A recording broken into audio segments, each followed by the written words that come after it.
చేయలేనిది ఎవరు ఇప్పటి వరకు ఎవరు చేయలేని విషయాన్నే మనం చూపించగలగాలి. యూనిక్నెస్ అన్నమాట. మన దేవుని యొక్క శక్తి అందరికంటే వేరు అన్న సంగతి, దానిని మనము విశదీకరించటానికి, ఎక్స్ప్రెస్ చేయటానికే మనం ఉన్నాం. మన పరిచర్య, మన వాక్య పరిచర్య కూడా అంతే. ఓకే, ఇదంతా చెప్పడానికి రీజన్ ఏంటంటే రివైవల్ రావాలి. రివైవల్ ఏంటి అన్నప్పుడు ఇంతకుముందే నేను చెప్పేసాను కాబట్టి మరలా రిపీట్ చేయను. రివైవల్ అంటే క్రైస్తవుల మనస్సులు పూర్తిగా దేవుని వైపుకే ఆకర్షించబడతాయి. ఇప్పుడు లేదా అంటారేమో, మేము మీటింగ్కి వెళ్తున్నాం, చర్చిలకి వెళ్తున్నాం, కానుకలు ఇస్తున్నాం, బైబిల్ చదువుతున్నాం, దేవుని మీద లేదా మనస్సు అంటే రాంగ్. దేవుని మీద మనసు వెళ్ళడం అంటే ప్రియులారా, మీకు ముందే చెప్పాను, క్రొత్త నిబంధన యొక్క సువార్త ఒకటే, మారు మనసు పొందుడి, పరలోక రాజ్యం సమీపించి ఉన్నది అన్నాడు. మారు మనసు ఏంటి అంటే మైండ్స్ అన్ని పరలోకం మీదకి డైవర్ట్ అవుతాయి. పరలోకం యొక్క వాల్యూ ఏంటో ప్రజలకు అర్థం అవుతుంది. పరలోకం కొరకైన ఆకాంక్ష మొదలవుతుంది. పరలోకం కొరకైన సిద్ధపాటు మొదలవుతుంది. అండ్ ఇంక్లూడింగ్ యేసు ప్రభు యొక్క రెండవ రాకడ. ఈ దినాల్లో, ఈ కాలంలో మైండ్స్ ప్రభు రాకడ మీద వెళ్ళకపోతే ఎన్ని అద్భుతాలు జరిగితే లాభమే ఉంది. When you lose your destiny, మీ గమ్యాన్ని ఎప్పుడైతే కోల్పోతారో మధ్యలో ఏం దొరికితే లాభం ఏమిటండి? ఏమిటి? ఎన్ని ఆశీర్వాదాలు పొందితే లాభం ఏంటి? So revival is all about God. Revival is all about glory. మహిమకు సంబంధించిందే ఉజ్జీవం. మహిమ గల సువార్త వల్లనే ఉజ్జీవం వస్తుంది. కడబూరం మ్రోగగా మనమందరము మార్పు చెందుదుము అన్నాడు పౌలు. కడబూర అంటే రాకడికి సంబంధించిందని మనకు తెలుసు కదా. మార్పు అంటే ఏంటి మరి? మార్పు అంటే ఏంటి? అక్కడ క్షయత అక్షయతను ధరించును. 1 Corinthians 15:52 వాక్యంలోని మాట నేను చెప్తాను, జ్ఞాపకం చేస్తున్నాను. ఇప్పుడు దాని గురించి టాపిక్ కాదు కానీ చెప్తున్నా. కడబూర అనగా అంత్యకాలానికి సంబంధించి, మహిమకు సంబంధించి, రాకడకు సంబంధించిన ఉపదేశాలు ప్రకటించడమే కడబూర ధ్వని మ్రోగించటం అన్నమాట. ఇన్ ఎ సెన్స్, ఆత్మీయ అర్థం చెప్తున్నాను. ప్రభు సంఘం ఎత్తబడేటప్పుడు ఒక బూరం మ్రోగుతుంది, అది ఓకే. అప్పుడు మనమందరము, ఈ శరీరము అక్షయముగా మారుతుంది, మహిమను ధరించుకొని కొనిపోబడతాం మనం. అది లిటరల్ గా జరిగేది. కాకపోతే స్పిరిచువల్ సెన్స్ లో మనం దాని కొరకు సిద్ధపడాలి గనుక కడబూర అనగా కడవరి కాలపు హెచ్చరిక, కడవరి కాలపు ఉపదేశమును ప్రకటించుటయే కడబూర ధ్వని. అది వింటే మనమందరం మార్పు చెందుతాము అంటున్నాడు పౌలు. ఏమిటా మార్పు అంటే, క్షయమైన దాని కొరకు ప్రాకులాడే క్రైస్తవులు అక్షయమైన వాటి కొరకు ఆరాట పడటం మొదలు పెడతారు. So that's revival. అది ఉజ్జీవం అంటే. స్వస్థతలు కాదు, శరీరానికి ఎన్ని ఆశీర్వాదాలు వస్తాయి ఏంటండి? రోగం బాగవడం కాదు, చచ్చిపోయిన వాడు హాస్పిటల్లో మరలా బ్రతికిన, వాట్స్ ద యూజ్? చాలా మంది అలా చచ్చి బతికారండి, పెద్ద విషయం ఉంది. మీకు ఒక విషయం చెప్పిన, యాంటీ క్రైస్ట్ గురించి బైబిల్ ఏం చెప్తుంది? చావు దెబ్బ తిని బ్రతికినోడు అని చెప్తుంది. ప్రకటన గ్రంథం 13వ అధ్యాయం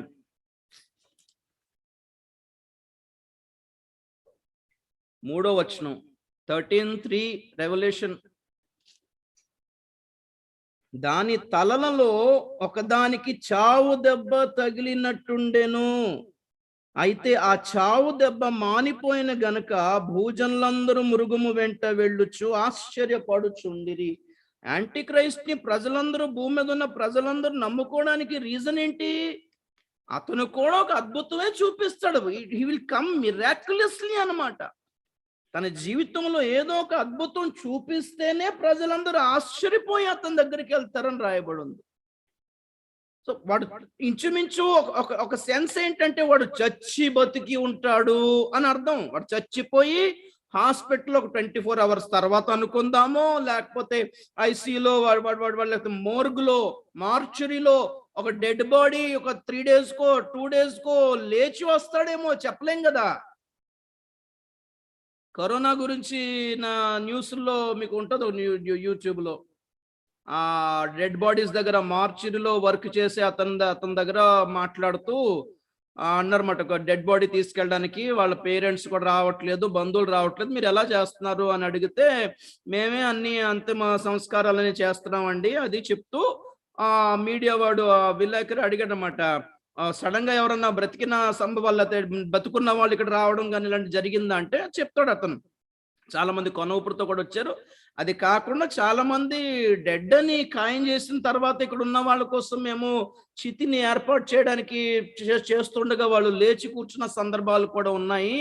చాలా గొప్ప కార్యాలు భగవంతుడిది అంటాడన్నమాట. So dead people are also rising. It's not a big deal today. Even మీరు డాక్టర్స్‌ని అడగండి. హార్ట్ బీట్ ఆగిపోయిన పేషెంట్స్‌కి, చచ్చిపోయాడని డిక్లేర్ చేయాల్సిన పేషెంట్స్‌కి డైరెక్ట్ హార్ట్‌లో ఒకటి ఇంజెక్షన్ ఇస్తారు. వెంటనే లేస్తారు వాళ్ళు ఆ టైంలో. సిపిఆర్ ఇస్తారు. సో రకరకాల ఆప్షన్స్ ఉన్నాయి.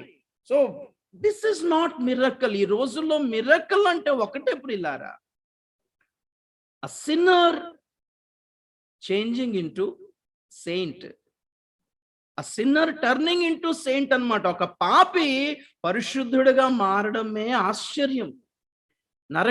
నరకం వైపు దారి తీస్తున్న వ్యక్తి తన దిశను మార్చుకొని పరలోకం వైపుకు దారి తీయడమే గొప్ప ఆశ్చర్యం ప్రియులారా. దట్ ఈస్ యాక్చువల్లీ వండర్ అన్నమాట.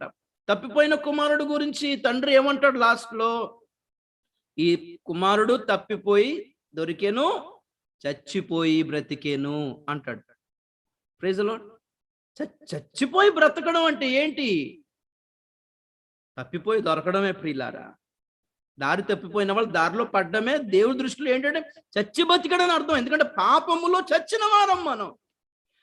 యేసును నమ్ముకున్న తర్వాత జీవమును పొందినవాం, చచ్చి బ్రతికారు. So physical healings, physical miracles, పెద్ద జాబ్ వచ్చేయడం, పెద్ద అప్పులు తీరిపోవడం, it's not big deal. Yesu ప్రభువుకు చిటికిన వేలికి చిటికిన గోరుతో సమానం, పెద్ద పెద్ద విషయం కాదని అర్థం. దేవుడే దేన్ని హైలైట్ చేయటం లేదో మనం దాన్ని ఎందుకు హైలైట్ చేయటం? Praise the Lord. Okay, simple testimony అది. But it doesn't prove that Jesus is God. మన స్వస్థతలు, మన ఆశ్చర్యకారాలు, మన జాబ్స్, మన అప్పులు తీరడం okay, wonder, really God's grace అన్నమాట. దేవుడు చేయగలుగుతాడు. ఎవరు ప్రార్థన చేసినా చేస్తాడు, మీరు చేసినా చేస్తాడు. It's not a big deal. Point ఏంటి? ఇది కాదు, అంతకంటే అద్భుతమైనది చెప్పగలగాలి. మన యేసును అందరికంటే వేరు చెయ్యాలి. పరమగీతంలో యెరూషలేం కుమార్తెలు అడుగుతారు కదా, వేరు ప్రియుని కంటే నీ ప్రియుని విశేషమేమిటి? వేరే ప్రియులు ఉన్నారు, మాకు ఉన్నారు, నీ ప్రియుడు గురించి అంత పెద్ద గొప్పగా చెప్తున్నావేంటి అని అక్కడ ఒక వధువును లేక పెళ్లి కుమార్తెను, కన్యకును అడుగుతారు. What is special about your beloved అంటే వివరిస్తారు. నా ప్రియుడు ధవల వర్ణుడు, నా ప్రియుడు రత్నవర్ణుడు, 10,000 మందిలో ఆయనను గుర్తించవచ్చు. అందరిలో అంటాడు కాడు కదా. మనమేమేమి ఇక్కడ వేదాలు చెప్పేది అదే, ఇది చెప్పేది అదే. యేసుక్రీస్తుని రాముడితో పోల్చి, యేసుక్రీస్తుని కృష్ణుడితో పోల్చేసి సేమ్ టు సేమ్ అనుకుంటాం మనం. ఆయన ఔన్నత్యాన్ని, యునిక్నెస్ ని ఎంత దీన్నే అంటారు, ఏమంటారు, బ్లాస్ఫీమీ అంటారు. దైవ దూషణ అంటే ఏంటి? అబద్ధ క్రీస్తు గురించి అక్కడ 13వ అధ్యాయం ప్రకటన గ్రంథంలో రాస్తాడు. అతడు నొసటి మీద దైవ దూషణకరమైన పేర్లుండెను. ఓకే, అబద్ధ క్రీస్తు గురించి మనం ఇంకా డీటెయిల్స్ గా ధ్యానించినప్పుడు దాని గురించి చెప్తాను. నొసటి మీద ఆ పేర్లే, కొందరి మినిస్ట్రీ పేర్లలోనే దైవ దూషణ ఉంది. చెప్పను ఇప్పుడు నేను.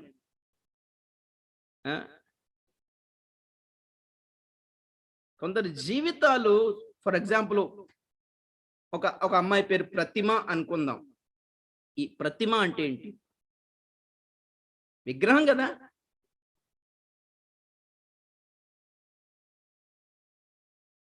లక్ష్మి అని పేరు ఉంది క్రైస్తవులకి. ఈ పేర్లు జీవగ్రంథంలో రాయబడతాయి. మీరు నిజంగా చెప్పండి సార్. దేవునికి స్తోత్రం కలుగుగాక. కొన్ని పేర్లు, కొన్ని సంస్థల పేర్లు, కొన్ని సంఘాల పేర్లు, కొంతమంది క్రైస్తవుల వ్యక్తుల పేర్లు, it may not be a big deal. పేర్ల గురించి పెద్ద విషయం కాదు, కానీ చెప్తున్నాను జనరల్ గా. అబద్ధ క్రీస్తు నోట నోడిపితే దేవుని దూషిస్తాడన్నమాట. ఎలా దేవుని దైవ దూషణ అంటే దేవుని పేరుని అపవిత్రపరచడమే.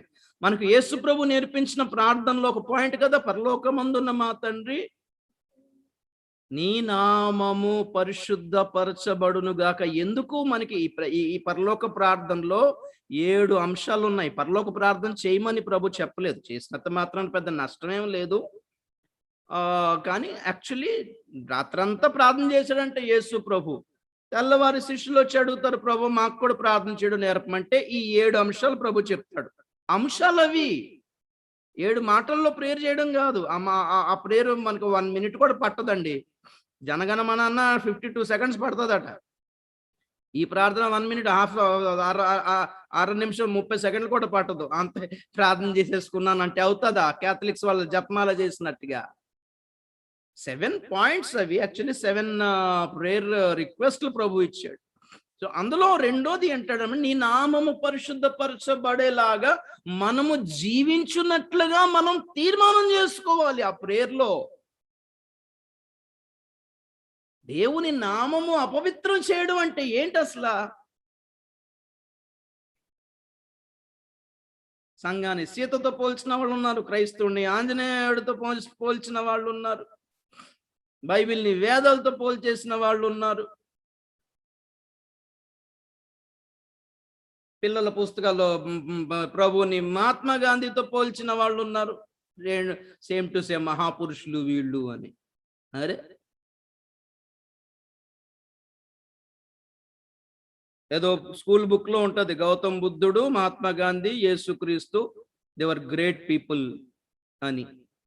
అది చూసిన క్రైస్తువులు ఎంత గగ్గోలు పెట్టారు. అప్పుడు స్ట్రైకులు, ధర్నాలు కూడా అయినాయి ఆ కాలంలో. అలా చేస్తారా మహేష్ ప్రభుని? మరి ఇప్పుడు చేసేది ఏంటి? సో పాయింట్ ఏంటి అంటే ఇక్కడ దేవునికి స్తోత్రం కలుగును గాక. ఫస్ట్ రివైవల్ వస్తుంది సంఘంలో, క్రైస్తవులందరూ ప్రభు వైపుకు మళ్ళుకుంటారు. ఒక విధంగా చెప్పాలంటే the final preparation for the rapture అన్నమాట. ఉద్యమం అంటే, ఉద్యమం యొక్క లక్ష్యం ఏంటి అంటే, మీరు నేను మంచి బిల్డింగ్లు కట్టుకొని, 10,000 మంది పట్టే చర్చిలు కట్టుకొని, 50 లక్షలు 30 లక్షల కార్లు కొనుక్కొని చాలా దర్జాగా రిచ్లీ రాయల్ గా కనబడతాము ఈ లోకంలో అనేది కాదు. Revival, the purpose of the last revival is to prepare for the rapture. రాకడ కొరకు సిద్ధపడాలి అనే అభిప్రాయం, మనస్తత్వం రావడమే ఉద్యమం ప్రియులారా. అయితే ఇంచుమించు మన నమ్మకం ఏంటి అంటే సంఘం ఎత్తబడే ముందే రావాలి ఆ ఉద్యమం. కానీ ఇంకొక పాయింట్ ఉంది, నేను మీకు తర్వాత ఎక్స్ప్లెయిన్ చేస్తాను. ఇంకొక పాయింట్ లో నా ఒపీనియన్ చెప్తున్నాను, పెద్ద మర్మం చెప్పట్లేదు. ఈ విషయంలో నా అభిప్రాయం ఏంటి, ఎలా కనిపిస్తుంది అంటే బైబిల్లో నేను ప్రకటన గ్రంథంలో చూసిన కొన్ని వచనాలని ఆధారం చేసుకుని చెప్తున్నాను. నేను తర్వాత చెప్తాను ఆ వచనాలు. సంఘం ఎత్తబడిన తర్వాతనే ఉద్యమం వస్తుందేమో అనే ఒక అభిప్రాయం ఉంది. దాన్ని నేను తర్వాత క్లారిఫై చేస్తాను. మీరు పెద్ద కన్ఫ్యూజ్ అయ్యి ఇబ్బంది పడాల్సిన అవసరం లేదు. ఎందుకంటే ఇదే అని నేను అంటలేదు. నేను చెప్పాను కదా, ప్రకటన గ్రంథం ఎవరు ప్రకటించినా నేను చెప్పిందే వేదం అనలేము. It's only their own study and opinion only.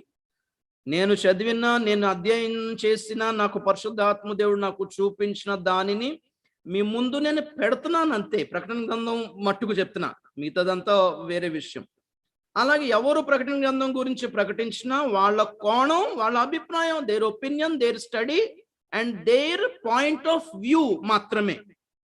Okay, అన్ని వ్యూస్ ని మనం సేకరించాలి, అన్ని కోణాలు మనకు కావాలి. Every angle we need. Actually దేవుడు ప్రతి కోణం నుంచి మనకి ఏదోటి నేర్పుతున్నాడు. దేవునికి స్తోత్రం కలిగినారు. సో దీని గురించి భయపడాల్సిన అవసరం లేదు.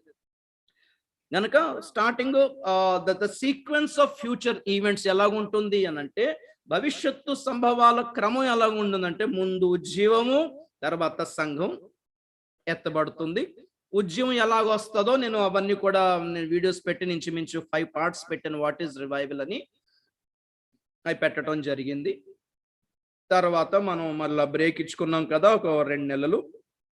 మళ్ళీ ఇప్పుడు స్టార్ట్ చేస్తాం. మరలా ఈ భవిష్యత్తు సంభవాల క్రమం మరలా నేను స్టార్ట్ చేస్తాను. అయితే దానిలోకి వెళ్లే ముందు మనం ఇదంతా భవిష్యత్తు సంభవాలన్నీ ఇంచుమించు మ్యాక్సిమం 95% వరకు అన్ని ప్రకటన గ్రంథంలోనే రాయబడ్డాయి కాబట్టి మీకు ప్రకటన గ్రంథాన్ని ముందు పరిచయం చేయాలని ఆశపడుతున్నా. ద రెవల్యూషన్ సమరీ అన్నమాట. ఇంచుమించు నా బుక్ తీసుకున్న వాళ్ళకి ఇంచుమించు అర్థమైపోయి ఉండాలి. అయినప్పటికీ మీకు చెప్తే ఇక ఈజీగా ఉంటుందేమో అని నేను భావిస్తున్నాను. దేవునికి స్తోత్రం కలిగిన గాక. రైట్, ప్రకటన గ్రంథం 1వ అధ్యాయము తీసి పెట్టుకోండి ఒకసారి. ప్రకటన గ్రంథానికి ఉన్న కొన్ని కీ వర్సెస్ ముందు నేను మీకు చెప్తాను. మూలవాక్యం అంటే ఒకటే ఉండాలి, కానీ 2-3 చెప్తాను ప్రకటన గ్రంథాన్ని అర్థం చేసుకోవటానికి. నంబర్ 1, 1వ అధ్యాయం 1వ వచనం. యేసుక్రీస్తు తన దాసులకు కనపరచుటకు దేవుడు ఆయనకు అనుగ్రహించిన ప్రత్యక్షత.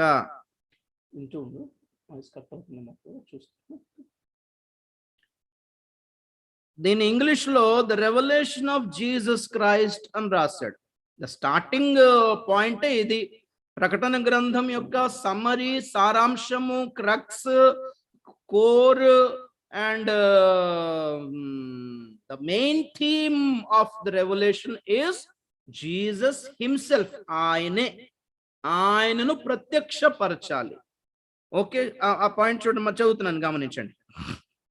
1వ అధ్యాయం 1వ వచనం. యేసుక్రీస్తు తన దాసులకు కనపరచుటకు దేవుడు ఆయనకు అనుగ్రహించిన ప్రత్యక్షత. ఈ సంగతులు త్వరలో సంభవింపనయ్యున్నవి. ఆయన తన దూత ద్వారా వర్తమానము పంపి తన దాసుడైన యోహానుకు వాటిని సూచించెను. 4వ వచనంలో యోహాను ఆసియాలో ఉన్న 7 సంఘములకు శుభమని చెప్పి వ్రాయున్నది. దేవునికి స్తోత్రం కలిగిన గాక. సో ఇప్పుడు నాకు చూడండి. దేవుడు, యేసుక్రీస్తు, దూతలు, యోహాను, సంఘం. ఎంతమంది ఇక్కడ? దేవుడు యేసుక్రీస్తుకి ఇచ్చిన రెవల్యూషన్, యేసుక్రీస్తుకి ఇచ్చిన మహిమ అని చెప్పినా సరిపోతుంది. The glory which God shared with Jesus, అదే రెవల్యూషన్, అదే రివీల్ చేయడం జరిగింది. యేసుక్రీస్తు ఏం చేశాడు? తన దూతలకు ఆజ్ఞాపించి యోహానుకు చెప్తే యోహాను దాసులకు చెప్పాడు. మధ్యలో నేను చెప్పడం మర్చిపోయాను కదా. God, Jesus, angels, John, servants and church. ఇక్కడ ఎక్కడ అన్యజనులు లేరు, ఇక్కడెక్కడ ప్రపంచ ప్రజలు లేరు, ఇక్కడెక్కడ వరల్డ్ లేదు. Revolution is not about the world. Revolution is not for the world. Bible is for the world, not revelation. Gospel is for the world, but revelation is for the church. దేవుడు యేసుక్రీస్తు దూతలను పంపించి యోహానుకు చెప్పాడు. యోహాను ఏం చేశాడంటే ఆ దేవుని దాసులకు చెప్పాడు. దేవుని దాసుల పని ఏంటి అంటే సంఘానికి చెప్పాలి. దేవునికి స్తోత్రం కలిగిన గాక. సో ఏం చెప్పాలి? యేసుక్రీస్తు యొక్క మహిమ ఏంటో సంఘానికి తెలియాలి. దేవునికి స్తోత్రం. దేవుని మహిమ అంత ఈజీగా అర్థం కాదు. దేవుడే అర్థం కాడు. దేవుడే ఒక పెద్ద మర్మం. సరే, ఇది ఒక మూలవాక్యం. రెండోది 10వ వచనం చదువుతున్నాను. First chapter 10th verse 1:10. ప్రభు దినమందు ఆత్మవశుడనయ్యుండగా బూరధ్వని వంటి గొప్ప స్వరము నీవు చూచుచున్నది పుస్తకంలో రాసి Ephesus, Smyrna, Pergamum, Thyatira, Sardis, Philadelphia, Laodicea అను 7 సంఘములకు పంపుమని చెప్పుట నా వెనక వింటిని. రెండోది, it's about the day of the Lord, ప్రభు దినం. తర్వాత అదే 1వ అధ్యాయము 19వ వచనం చదువుతాం. కాగా నీవు చూచిన వాటిని, ఉన్న వాటిని, వీటి వెంట కలగబోవు వాటిని అనగా నా కుడి చేతిలో నీవు చూచిన 7 నక్షత్రములను గూర్చిన మర్మమును 7 సువర్ణ దీపస్తంభముల సంగతియు వ్రాయము. ఆ 7 నక్షత్రములు 7 సంఘములకు దూతలు, ఆ 7 దీపస్తంభములు 7 సంఘములు. సో పాయింట్ ఏంటి ఇక్కడ? నీవు చూచిన వాటిని, ఉన్న వాటిని, వీటి వెంట కలగబో వాటిని వ్రాయాలి. సో ప్రకటన గ్రంథంలో మొత్తం ఏముంది? యోహాను చూచినవి ఉన్నాయి, ప్రస్తుతం ఇప్పుడు ఉన్నవి ఉన్నాయి, అండ్ వీటి వెంట కలగబోవినవి ఉన్నాయి. So what does it mean? Yohanu చూచినవి, the visions are appearances of Jesus Christ.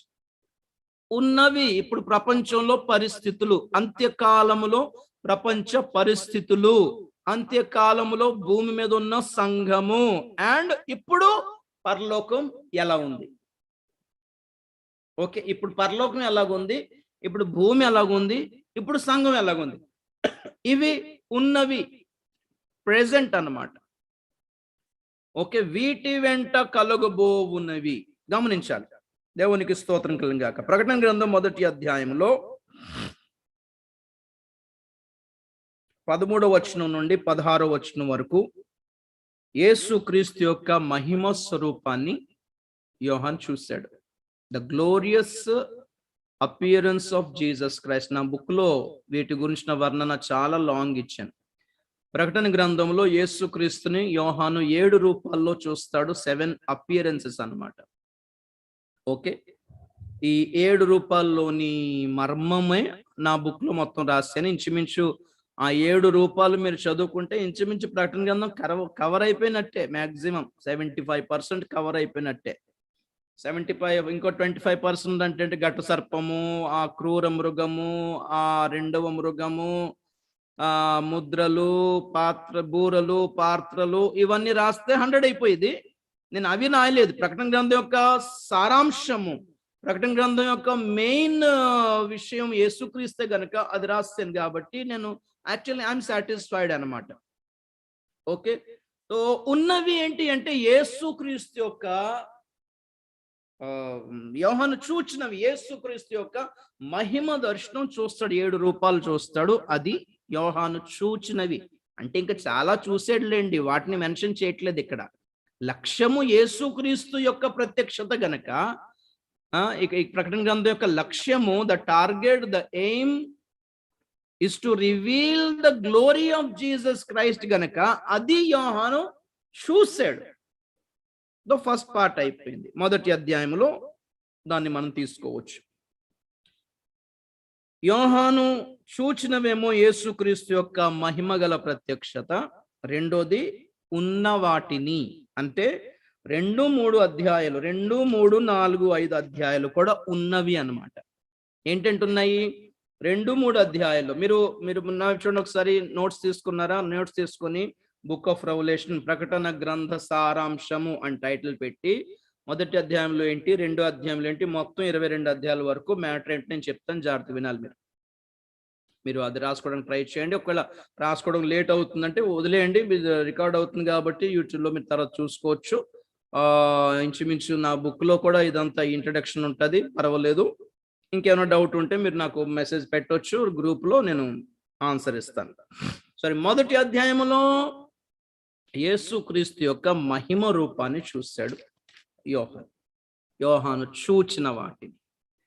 So ఈ 1వ అధ్యాయం దగ్గరే మనము యేసుక్రీస్తు యొక్క 7 రూపాలని మనం కంబైన్డ్ గా తీసుకున్నా పర్వాలేదు. ఓకే, యోహాను చూశాడు, యేసుక్రీస్తుని చూశాడు. ఎన్ని రూపాల్లో? అరే ఒకే రూపం ఉండాలి, 2 కాళ్ళు 2 చేతులు తలకాయ ఉండాలి, కానీ చక్కగా చూశానంటే అయిపోయింది. అన్ని రకాలుగా ఇక్కడ మనం చెప్పాను కదా ఇంతకు ముందే, నేను 1వ అధ్యాయం 7వ వచనంలో మేఘారూఢుడిగా కనిపించాడు. ఓకే, 13వ వచనం నుండి 16వ వచనం వరకు మహిమగల రూపం చూశాడు.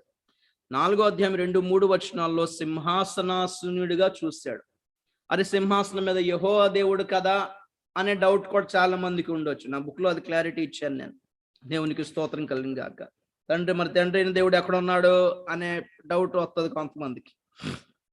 ఓకే, 5వ అధ్యాయము 6వ వచనములో 7 కొమ్ములను 7 కన్నులు కలిగిన గొర్రె పిల్లగా కనిపిస్తాడు.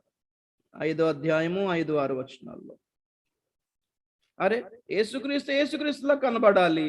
గొర్రె పిల్లగా ఒకసారి, సింహాసనం మీద ఒక్కసారి, మేఘాల్లో ఒక్కసారి, మహిమ రూపం ఒక్కసారి. ఎందుకు ఇన్ని రకాలుగా ఎందుకు కనిపించాడు అనేది ఒక పెద్ద మర్మం అని చెప్పాను నేను. రైట్. సో 5వ అధ్యాయం 5వ వచనంలోనేమో గొర్రె పిల్ల, 14వ అధ్యాయం 14వ వచనంలో మరలా మేఘరూఢిగా కనిపిస్తాడు. కానీ ఈసారి చేతిలో వాడి గల కొడవలి ఉంది. సికిల్ తెలుసు కదా, గడ్డి పంట కోసే కత్తి అన్నమాట. వాడి గల కొడవలితో ప్రత్యక్షత. ఓకే, మళ్ళీ ప్రకటన 19:11లో రాజుల రాజుగా తెల్లని గుర్రం వెక్కి దిగి వచ్చే ప్రత్యక్షత. 20వ అధ్యాయం 11వ వచనంలో న్యాయాధిపతి, సుప్రీం జడ్జ్ గా ప్రత్యక్షత. సో ఇవి 7 రూపాలు యేసుక్రీస్తు యొక్క 7 రెవల్యూషన్స్ ఆర్ 7 అపియరెన్సెస్ అని చెప్పొచ్చు. 2-3 అధ్యాయాల్లో ఉందంటే భూమి మీద సంఘం యొక్క ప్రెజెంట్ సిచ్యువేషన్. చూస్తారా నా వైపు? ఈ 7 సంఘాల వివరణ కూడా బుక్ లో ఇచ్చాను నేను. 7 సంఘాలని 2 రకాలుగా మనం తీసుకోవచ్చు. ఒకటి సంఘ చరిత్ర, అపోస్తులు స్థాపించిన సంఘము నుండి ఈ కాలం వరకు సంఘం ఎన్ని దశలుగా మారుతూ వచ్చింది, ఆ టైమింగ్స్ కానీ ఆ డేట్స్ కానీ మీరు చూడవచ్చు.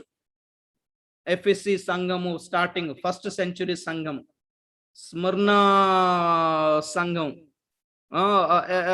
ఇంచుమించు 2nd and 3rd సెంచురీ వరకు వస్తుంది స్మర్నా సంఘం. And then comes Pergamum 3rd century తర్వాత 4th century, AD 4th century 4వ శతాబ్దం నుంచి మొదలు పెడితే పెర్గము, తుయతైరా, సార్దీస్ వచ్చేటప్పటికి మళ్ళీ 15th సెంచురీ వచ్చేస్తుంది. మార్టిన్ లూథర్ యొక్క రిఫార్మేషన్ వస్తుంది సార్దీస్ సంఘ కాలం. Then comes Philadelphia and Laodicea. Okay, ఇంచుమించు స్కాలర్స్ ఏమంటారంటే ఫిలదెల్ఫియా అండ్ లౌదికియా ఈ 2 ఎట్ అ టైం సాగుతుందన్నమాట. ఈ ప్రస్తుతం ఈ 2 churches at a time simultaneous గా కంటెంపరీగా సాగుతున్నాయి. అంటే సంఘం 2 భాగాలైంది. ఒక గుంపు క్రైస్తవులేమో ఫిలదెల్ఫియా లాంటి వాళ్ళు, ఇంకో గుంపు క్రైస్తవులేమో లౌదికియా లాంటి వాళ్ళు. ఎట్ అ టైం యేసు ప్రభు రాకడ వరకు సాగుతారు. ఓకే, దేవునికి స్తోత్రం. సో ఈ చర్చ్ హిస్టరీ, 7 సంఘముల వివరణ చర్చ్ హిస్టరీని సూచిస్తుంది. అయితే నేను రాసిన బుక్ లో ఇంకొక వర్ణన కూడా ఇచ్చాను. ఏమిటి అనగా, ఇప్పుడు భూమి మీద ఉన్న 240 కోట్ల క్రైస్తవులలో అందరూ ఒకలా లేరు. వాణ్ణి యేసు ప్రభు 7 రకాలుగా చూస్తున్నాడు అని అర్థం. 7 spiritual status of the church అన్నమాట. 7 రకాలైన ఆత్మీయ స్థితి కలిగిన క్రైస్తవులు. కొందరు ఎఫెసీ లాగా ఉన్నారు, కొందరు స్ముర్నా లాగా ఉన్నారు, కొందరు పెర్గము లాగా ఉన్నారు, కొందరు తుయతైరా, కొందరు సార్దీస్, కొందరు ఫిలదెల్ఫియా అండ్ ఆబ్వియస్లీ కొందరు లవోదిషియా లాగా ఉన్నారు అన్నమాట. 7 ఆత్మీయ స్థితి, స్థాయి, లెవెల్స్ కలిగిన క్రైస్తువులు అన్నమాట. అందరూ క్రైస్తువులు ఒక్కటి కారు. అందరు పట్టుకున్నది యేసుక్రీస్తునే, అందరు పట్టుకున్నది ఈ బైబిలే. అంతే, కొంతమంది బైబిల్స్ వేరుగా ఉన్నాయి. మోర్మోనిజం వాళ్ళ బైబిల్ వేరు, క్యాథలిక్స్ వాళ్ళ బైబిల్ వేరు, అలా రకరకాల బైబిల్స్ ఉన్నాయి. దాని జోలికి వెళ్ళట్లేదు నేను. జనరల్ గా క్రిస్టియన్స్ అనబడిన వాళ్ళు ఈ బైబిల్ పట్టుకున్న వాళ్ళే 7 రకాలుగా ఉన్నారు. All are not one, all are not equal. వీళ్ళందరినీ ఎక్కడ కలిపేద్దాం అనుకుంటున్నారు మీరు? ప్రార్థన చేసి ఐక్యత రావాలి అంటే ఎందుకు వచ్చేస్తుంది? దుష్టుడు, దుర్మార్గుడు, నీతిమంతుడు కలిసిపోవాలనా? కలవద్దనే దేవుడు చెప్తున్నాడు. ఫైనల్లీ చివరి వరకు వేరుగానే ఉంటారు ప్రియులారా. They will not unite. భేదాభిప్రాయాలు ఉంటాయని పౌలు చెప్పాడు.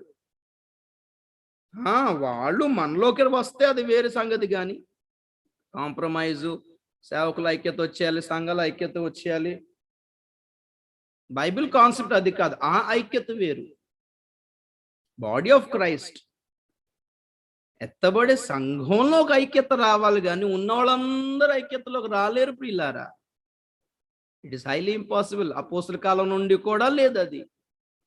ఎన్ని హియర్సీస్ ఉండేవో ఆ కాలంలో, ఎన్ని వాగ్వివాదాలు ఉండేవో. పౌలు పత్రికలు చూస్తేనే మీకు అర్థమైపోతుంది ఎన్ని సంఘాల్లో ఎన్ని హియర్సీస్ ఉండేవో ఆ కాలంలోనే. పెంతెకోస్తు దినము తర్వాత చాలా, నేను చెప్పాను కదా, అబద్ధ క్రీస్తు మీకు ఫ్యూచర్ లోనే రావాల్సిన అవసరం లేదు. ఆది క్రైస్తవ సంఘం నుండి కూడా anti Christ is at work. ధర్మ విరోధ సంబంధమైన మర్మము ఇది వరకే క్రియ చేస్తుంది అని తెస్సలోనికలో పౌలు అంటాడు. ఇది వరకే చేస్తున్నాడు. అయితే భవిష్యత్తులో వాడు రివీల్ అవుతాడు, వ్యక్తిగతంగా వాడు ఎక్స్పోజ్ అవుతాడు. ఇప్పటికీ వాడి క్రియలు ఉన్నాయి. మనం గుర్తుపట్టాల్సింది వాడు ఎవడు అని కాదు, మనం గుర్తుపట్టాల్సింది వాడి క్రియలను, వాడి బోధను, వాడి మెంటాలిటీని మనం గుర్తుపట్టాలన్నమాట. ఎలా గుర్తుపట్టగలం? సేవకుల్ని, సంఘాల్ని, వాళ్ళు మనకు ఉపదేశం చేసే కాన్సెప్ట్ ని గుర్తుపట్టి వెంటనే అనుకోవాలన్నమాట, this relates to antichrist or false Christ. అబద్ధ క్రీస్తుకి క్రీస్తు విరోధికి రెండు పదాలకి తేడా ఏంటో కూడా నేను మీకు చెప్పాను. రెండు ఒకటే, కానీ రెండు వర్డ్స్ ఎందుకు యూజ్ చేశాడు బైబిల్లో? క్రీస్తు విరోధి అన్నాడు యాంటీ క్రైస్ట్, అబద్ధ క్రీస్తు అన్నాడు false Christ. What is the difference between this two terms? ఇది రెండు పదాల అర్థం ఏంటో ఇంతకుముందు నేను మీకు చెప్పాను. సో ప్రకటన గ్రంథం 1వ అధ్యాయంలో యేసుక్రీస్తు యొక్క మహిమ ప్రత్యక్షత యోహాను చూశాడు. 2-3 అధ్యాయాల్లో ప్రస్తుతం భూమి మీద ఉన్న సంఘ కాలము, సంఘ పరిస్థితి. దెన్ 4-5 అధ్యాయములో ప్రస్తుతం పరలోకములో ఉన్న స్థితి, the present situation in heaven. ఇప్పుడు పరలోకం ఎలా ఉంది, ఇప్పుడు పరలోకంలో ఏమేమి ఉన్నాయి, ఎలా ఉంటాయి? దేవునికి స్తోత్రం కలుగాక. ఏం కనపడుతుంది అక్కడ? సింహాసనం మీద దేవుడు కూర్చున్నాడు, ఆయనతో పాటు ఆయన కూలిపార్చున్న యేసుక్రీస్తు కూర్చున్నాడు. కాసేపు సింహాసనం మీద కనపడుతున్నాడు యేసు ప్రభు, కాసేపు గొర్రె పిల్లలా కనపడుతున్నాడు యేసు ప్రభు, కాసేపు ద్వారం దగ్గర కనపడుతున్నాడు యేసు ప్రభు, కాసేపు మేఘాల్లో కనపడుతున్నాడు యేసు ప్రభు. It's all his works, his duties. Okay, అలాగే సింహాసనం ఎదుట 7 దీపాలు ఉన్నాయంట. దేవుని 7 ఆత్మలు అన్నాడు. 7 దీపాలేంటి? దేవుని 7 ఆత్మలు. అలాగే సింహాసనం చుట్టూ 24 పెద్దలు ఉన్నారు. సింహాసనము చుట్టూ 4 జీవులు ఉన్నాయి, ఇప్పుడు ఉన్నాయి. ఓకే, 4 జీవులు ఉన్నాయి. దెన్ కమ్స్ వాట్ 4-5 అధ్యాయాల్లో అక్కడ పరలోకంలో సిచ్యువేషన్ ఎలాగుంది, దేవదూతలు చేస్తున్న పనులేంటి, పెద్దలు చేస్తున్న పనులేంటి, జీవులు చేస్తున్న పనులేంటో దాన్ని వివరంగా ఇచ్చాడు. సరే, ఈ 2, 3, 4, 5 అధ్యాయాల్లో ఉన్నవి, భూమి మీద ఏముంది, సంఘం ఉంది, పరలోకంలో ఎలాగున్నారు చూపించాడు. 6వ అధ్యాయం నుండి 22వ అధ్యాయం వరకు they are called things which shall happen hereafter. 4వ అధ్యాయం 1వ వచనం చదువుతాను, గమనించండి. 4:1 రెవల్యూషన్. ఈ సంగతులు జరిగిన తర్వాత నేను చూడగా, అదిగో పరలోకమందు ఒక తలుపు తెరవబడి ఉండెను, మరియు నేను మొదట విన్న స్వరము భూరధ్వని వలె నాతో మాట్లాడగా వింటిని. ఆ మాట్లాడిన వాడు, ఇక్కడికి ఎక్కిరము, ఇక మీదట జరగవలసిన వాటిని నీకు కనపరిచెదనెను. ఇక మీదట చూడండి, ఈ సంగతులు జరిగిన తర్వాత నేను చూడగా, యోహాను అంటున్నాడు. అక్కడే ఆ వచనాన్ని నేను సంఘం ఎత్తబడింది అని జనరల్ గా చెప్తాను ఎక్కువగా. ఓకే, ఇప్పటికీ అదే నమ్ముతాను. ఓకే, ఎవరు నమ్మినా నమ్మకండి, దేవుని స్తోత్రం కలిగిన. రైట్, యోహానుని కింద నుండే రూపాలన్నీ చూపించాడు, ఇంచుమించు అదే మహిమగల రూపం అంతా చూశాడు యోహాను యేసుక్రీస్తుది. కానీ కొన్ని విషయాలు మాత్రం నువ్వు పైకి వచ్చిన తర్వాతనే చూపిస్తాను అని ప్రభు చెప్పడానికి ఒక పర్టికులర్ రీజన్ ఉంది. భూమి మీద సంఘ కాలము ముగిసిన తర్వాత అనే మాటను నేను తీసుకోవడం జరిగింది. జనరల్ గా 2-3 అధ్యాయాల్లో సంఘం కనిపిస్తుంది, 4వ అధ్యాయం దగ్గర పరలోకం కనిపిస్తుంది. పరలోకం వెళ్ళి చూశాడు. అయితే దాంతో పాటు ప్రభు ఇంక్లూడ్ చేసిన మాట ఏంటంటే, వీటి వెంట కలగబోవు వాటిని అన్నాడు. అంటే ఇంచుమించు మీకు ఇక్కడ 6వ అధ్యాయం నుండి 22వ అధ్యాయం వరకు హిస్టరీ లేదు, ఓన్లీ ఫ్యూచరే. భవిష్యత్తులో జరిగేది నీకు చూపిస్తానని చెప్పి మధ్యలో హిస్టరీ ఎందుకు చూపిస్తాడు? ఈ మాట నేను చెప్పడానికి కారణం ఏంటంటే, ప్రకటన గ్రంథం 12వ అధ్యాయంలోని స్త్రీని ఎప్పుడైతే మనం ఇజ్రాయెల్ జనాంగంతో పోలుస్తామో అక్కడ శిశువు ఎత్తబడ్డాడు అని రాయబడింది. దాన్ని చాలా మంది ఏమని వర్ణించారంటే యేసుక్రీస్తు కొనిపోబడుట, యేసుక్రీస్తు పుట్టడం, ఆయన పరలోకానికి ఎత్తబడడం అనేది చెప్తా ఉంటారు జనరల్ గా. అరే యేసుక్రీస్తు అంటే మరలా భవిష్యత్తులో పుడతాడా? లేదు కదా. యోహాను చూస్తున్నాడు ఆ విషయాన్ని. జరిగిపోయిన చరిత్ర మరలా మీకు ఫ్యూచర్ లో ఇక్కడ ఎక్కడ మీకు కనిపించదు ప్రియులారా. 6వ అధ్యాయం నుండి లాస్ట్ వరకు everything belongs to the future. ప్రకటన గ్రంథం 3 భాగాలు: యోహాను చూచినవి, ఉన్నవి అండ్ వీటి వెంట కలుగుబోన్నవి. యోహాను చూచింది మొదటి అధ్యాయంలో మహిమ గల రూపం, ఉన్నవి 2-3 అధ్యాయాల్లో భూమి మీద ఉన్న సంఘము, 4-5 అధ్యాయంలో పరలోకంలో ఉన్న స్థితి. 6వ అధ్యాయం నుండి ముద్రలు విప్పబడడం స్టార్ట్ అవుతుంది. ఇవన్నీ ఎప్పుడు జరుగుతాయి? భవిష్యత్తులో జరుగుతాయి. ఓకే. ప్రకటన గ్రంథం రాయబడిన విధానం కొంతమందికి ఎంత కన్ఫ్యూజన్ గా ఉందంటే, చాలా మంది బైబిల్ స్కాలర్స్, పండితులు ఫారెన్ లో కూడా ఏమో బైబిల్లో ఈ ప్రకటన గ్రంథం జరిగిపోయిన చరిత్రేమో అనే భావన ఉంది. It's already happened during John's time అనే వాళ్ళు ఉన్నారు. యోహాను అప్పుడు పద్మాస్ ద్వీపంలో ఉన్నప్పుడు ఆ కాలంలో జరిగిపోయింది, ఇది భవిష్యత్తులో జరిగేదేం కాదు అనే వాళ్ళు కూడా ఉన్నారు. ఓకే, ఎందుకంటే యోహాను అంటున్నాడు ఇదిగో ఆయన ముద్రలు విప్పేశాడు, విప్పుట చూచి తిని అంటే యోహాను చూసిన రోజునే అది విప్పేశాడు అనే భావన ఉంది. ఓకే, అవన్నీ కూడా విప్పేశాడు కాబట్టి భూమి మీద ప్రకృతి ప్రళయాలు, యుద్ధాలు, రోగాలు ఇవన్నీ జరుగుతూనే ఉన్నాయి. దే ఆర్ ఇంటాక్ట్ అనమాట. అప్పటి నుంచి కొత్తగా భవిష్యత్తులో విప్పేదే ఉందిలే, ఆల్రెడీ నెరవేరిపోయింది కదా అనుకునే వాళ్ళు ఉన్నారు. అలాగే ఇప్పుడు రీసెంట్ గా ఈ సెకండ్ వరల్డ్ వార్ తర్వాత ముద్రలు విప్పబడ్డాయి, బోర్లు కూడా ఊదేస్తున్నాడు. మనం ఏదో బోర్ 4వ బోర్లోనో 3వ బోర్లోనో ఎక్కడ ఉన్నాము అనే వాళ్ళు కూడా ఉన్నారు. ఓకే, అయితే మేం చెప్పేది నమ్మేది ఏమిటి అంటే, సంఘం ఎత్తబడే వరకు శిక్షాకాలం, తీర్పుల పరంపర రాదు, తీర్పుల కాలం జరగదు. ఎందుకంటే కృప నడుస్తున్నప్పుడు, కృప ఉన్న దగ్గర తీర్పు ఉండదు ప్రియులారా. అందుకే దీనిని మనం ఈ యుగాన్ని కృపాయుగం అంటాం, కృపాకాలం అంటాం, సంఘ కాలము అంటాం, పరిశుద్ధాత్మ కాలము అంటాం. ఓకే, అండ్ 4th అన్యజనుల కాలము అంటాం. 4 విషయాలు చెప్పాను. ఈ కాలాన్ని ఏమంటాము? కృపాకాలం, కృప అందుబాటులో ఉంది. నంబర్ 2 సంఘకాలం, చర్చ్ ఏజ్ ప్రస్తుతానికి. నంబర్ 3 పరిశుద్ధాత్మ కాలము, age of the Holy Spirit. పరిశుద్ధాత్మ కార్యం చేస్తున్నాడు 2000 years గా. అండ్ నంబర్ 4 ఏమన్నాను? Praise the lord. 4 ఏమన్నాను? అన్యజనుల కాలం. అన్యజనుల కాలం ప్రపంచం అంతా దేవుని దృష్టిలో 2 భాగాలండి. ఒకటి యూదులు, ఇంకోటి అన్యజనులు. యూదుల దగ్గరకు వచ్చాడు, వాళ్ళు ఒప్పుకోలేదు, సిలువేశారు. అందుకే యూదుల దగ్గరకు వచ్చి ఏం ప్రకటించాడు? రాజ్య సువార్త ప్రకటించాడు. గుర్తుపెట్టుకోండి, రాజ్య సువార్త క్రైస్తవులకి కాదు. యూదులకు రాజ్యం ఇస్తానంది యూదులకి.